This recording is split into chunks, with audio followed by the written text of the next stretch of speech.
నేలను సారవంతం చేసి పురుగులు తెగుళ్ల తాకిడిని అదుపులో ఉంచడానికి ఉపయుక్తమయ్యే కారకాల్లో పంట మార్పిడి ప్రక్రియ ఒకటి.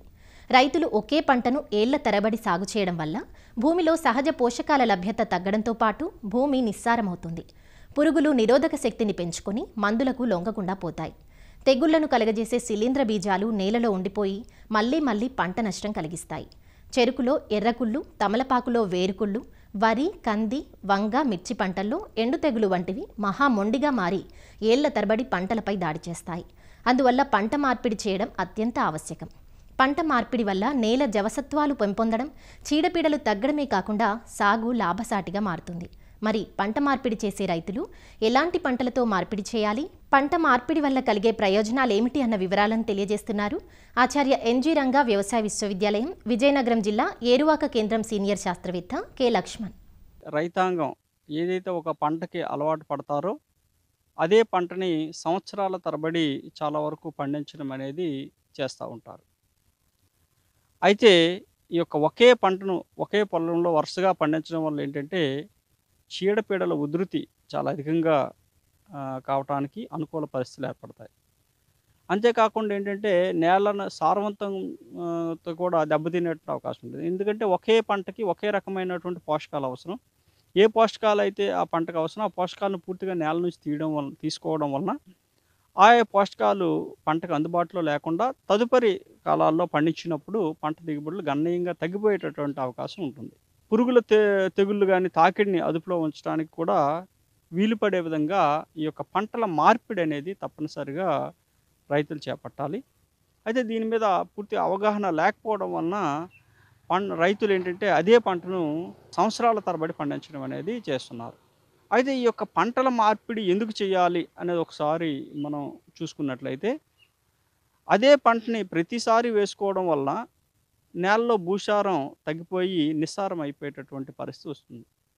కొన్ని రకాలైనటువంటి పంటలు చూసుకుంటే ప్రత్తి కానీ, మొక్కజొన్న కానీ, నువ్వులు కానీ, పొద్దుతిరుగుడు వంటి పంటలు నేల నుండి చాలా అధిక శాతంలో పోషకాలను తీసివేసి నేలలో సారాన్ని పూర్తిగా హరించేసేటటువంటి పరిస్థితి తీసుకొస్తుంది. దీనివల్ల ఎక్కువ శాతం రసాయనిక ఎరువులు వాడడం పెరిగిపోతుంది. అదేవిధంగా పంటలో సూక్ష్మ పోషకాల లోపాలు కూడా ఎక్కువవుతాయి. నాణ్యమైనటువంటి పంటను కూడా ఉత్పత్తి చేసుకోలేనటువంటి పరిస్థితులు తలెత్తుతాయి. ఒకే పంటను సంవత్సరాల తరబడి పండించడం వల్ల ఏంటంటే పురుగులు తెగుళ్ళు కూడా వాటికి కారకమైనటువంటి శిలీంధ్రాలు కానీ కోశస్థ దశలో కానీ నేలలో దీర్ఘకాలికంగా ఉండిపోయి పంట నాటిన ప్రతిసారి కూడా ఆశించి విపరీతంగా నష్టాన్ని కలిగించేటటువంటి అవకాశం కూడా ఉంటుంది. ఈ యొక్క పురుగుల్లో నిరోధక శక్తి కూడా పెరిగిపోయి అధిక మొత్తంలో రసాయనిక మందులు వాడేటటువంటి పరిస్థితి కూడా వస్తుంది. ఏ పంటలను ఏ విధంగా పంట మార్పిడి చేసుకోవాలని ఒకసారి చూసుకున్నట్లయితే, భూమి నుండి పోషకాలను గ్రహించే పంటలకు బదులుగా ఎక్కువ శాతం నత్రజని ఎరువులు నేలకు అందించి భూసారాన్ని పెంపొందించేటటువంటి పప్పుధాన్య పంటలు ప్రధానంగా అపరాలతో ఈ యొక్క పంటల మార్పిడి అనేది చేసుకోవాలి. అంతేకాకుండా అపరాలు కొంతవరకు బెట్టం తట్టుకుంటాయి. అదేవిధంగా ఇవి కోతకు వచ్చే సమయానికి ఆకులు కూడా నేలలో రాలి సేంద్రియ పదార్థాన్ని కూడా సమకూర్చేటటువంటి పరిస్థితి ఉంటుంది. అదే కాకుండా వీటి వేళ్ళకు ఉండే బొడిపుల ద్వారా ఇవి గాలిలో నత్రజనిని కూడా నేలలో స్థిరీకరిస్తాయి. కాబట్టి నల్లరేగడి నేలల్లో అయితే నువ్వులు, ప్రొద్దుతిరుగుడు వంటి పంటలు పండించిన తర్వాత మినుము వంటి పంటలతో మార్పిడి చేసుకోవడం మంచిది. అదేవిధంగా ప్రతి సంవత్సరం పత్తి పండించే బదులుగా సోయా కానీ, కంది కానీ, మినుము కానీ వంటి పంటలతో మార్పిడి చేసుకోవాలి. వరి తర్వాత మినుము కానీ, పెసర కానీ, వేరుశనగ కానీ, చెరుకు కానీ వేయడం వలన ఈ యొక్క వరిలో వచ్చేటువంటి సుడిదోమ వంటి పురుగులను కూడా కొంతవరకు నివారించుకునేటువంటి అవకాశం ఉంటుంది. అదేవిధంగా చెరుకు తర్వాత వరి వేయడం వల్ల కూడా చెరుకులో ఆశించేటువంటి వేరు పురుగును కూడా నివారించుకోవచ్చు. అదేవిధంగా వరిలో వచ్చేటువంటి దోమపోటు కూడా తగ్గుతుంది. ప్రత్తి వేసిన పొలంలో జొన్న కానీ, మొక్కజొన్న కానీ, నువ్వులు, మినుము, పెసర వేస్తే ఈ రకరకాల పత్తిని ఆశించే రకరకాల లద్దె పురుగులను కూడా మనం అదుపులో పెట్టుకోవచ్చు. జొన్న, మొక్కజొన్న తర్వాత కంది వేస్తే ఈ యొక్క కందిలో వచ్చిన కాయ తొలిచే పురుగు ఉధృతి కూడా తక్కువగా ఉంటుంది. అదేవిధంగా గత రబీలో వేరుశనగ వేసుకున్నటువంటి పొలంలో ఇప్పుడు మొక్కజొన్న వేసుకున్నట్లయితే మంచిది. ఇలా చేయడం వల్ల ఏంటంటే రబీ కాలంలో వేరుశనగను ఆశించే పురుగులు, అదేవిధంగా నురుపుడు బెడద కూడా తగ్గుతుంది. కంది వేసుకున్న తర్వాత ఒకవేళ శనగ పంట లాంటి పంటలు వేస్తే కాయ తొలిచేటటువంటి పురుగుల బెడద చాలా ఎక్కువ అయ్యేటువంటి ప్రమాదం ఉంటుంది.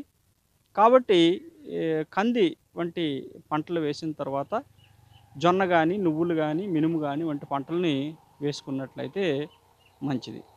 అదేవిధంగా మాగాణు భూముల్లో చెరుకుని పండించిన తర్వాత మొదటగా 1, 2 కార్సులు తీసుకున్న తర్వాత వరి గాని, వరి తర్వాత వరితో పాటు మినుము, పెసర వంటి పంటల్ని సాగు చేసుకోవాలి.